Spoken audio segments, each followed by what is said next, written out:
بسم اللہ الرحمن الرحیم۔ السلام علیکم روہیل ٹال کے ناظرین، آج کی میری کہانی پیارے پیارے ننھے ننھے بچوں کے لیے ہے۔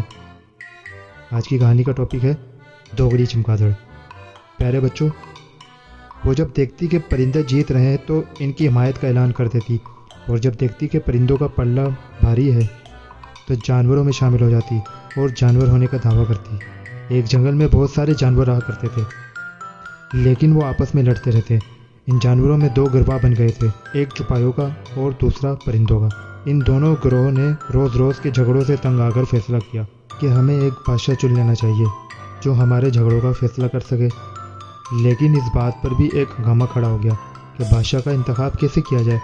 پرندوں کا اصرار تھا کہ بادشاہ کوئی پرندہ ہونا چاہیے، جبکہ جانوروں کا اصرار تھا کہ بادشاہ جانوروں میں سے ہونا چاہیے۔ شیر نے بادشاہ ہونے کا دعویٰ کر دیا اور پرندوں کی طرف سے عقاب نے اپنی خدمات پیش کی، لیکن مسئلہ جو کا تو رہا۔ چوپائے اپنے ساتھیوں کی حمایت اور تعریف میں لگے ہوئے تھے تو پرندے اپنی اہمیت جتا رہے تھے۔ اس بحث کے دوران چمگادڑ کا رویہ بڑا عجیب و غریب تھا۔ وہ جب دیکھتی کہ پرندے جیت رہے ہیں تو وہ ان کی حمایت کا اعلان کر دیتی، اور جب دیکھتی کہ جانوروں کا پلہ بھاری ہے تو جانوروں میں شامل ہو جاتی اور جانور ہونے کا دعویٰ کرتی۔ یہ سلسلہ چلتا ہی رہا اور آخرکار جانور پرندوں پر بازی لے گئے۔ شیر کو جنگل کا بادشاہ بنا دیا گیا۔ اب تمام جھگڑوں کا فیصلہ شیر ہی کرتا تھا۔ شیر کے اچھے رویے کی وجہ سے جانور تو جانور، پرندے بھی مطمئن ہو گئے تھے، مگر ان دونوں گروہوں کو چمگادڑ کے دوغلے رویے پر بے حد غصہ آتا تھا۔ شیر کے جیتنے کے بعد جب چمگادڑ اس کو مبارکباد دینے پہنچی تو سب نے اسے دھکے دے کر باہر نکال دیا کہ تم تو پرندوں میں شامل ہو کیونکہ کسی بھی چوپائے کے پر نہیں ہوتے۔ چمگادڑ روتی پیٹتی پرندوں کے پاس جا پہنچی اور کہا کہ چوپایوں نے مجھے مار کر بھگا دیا ہے کیونکہ میں جانور نہیں ہوں۔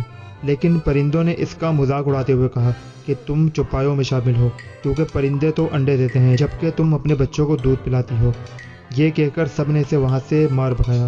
چمگادڑ نے بہت کہا کہ میں پرندوں میں شامل ہوں، مگر کسی پرندے نے اسے اپنے ساتھ شامل نہیں کیا۔ اس کے بعد سے چمگادڑ کی زندگی تنہا گزرنے لگی۔ وہ اب بھی تنہا ہے اور اپنی بری عادت کی سزا بھگت رہی ہے۔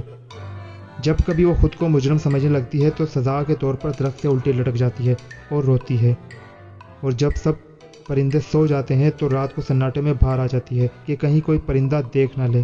دوغلے رویے نے اسے منہ چھپانے پر مجبور کر دیا ہے۔ تو پیارے بچوں، آپ نے اس کہانی سے کیا سیکھا؟ کامنٹس میں مجھے ضرور بتائیے گا۔ ملتا ہوں اسی طرح کی پیاری سی کہانی کے ساتھ۔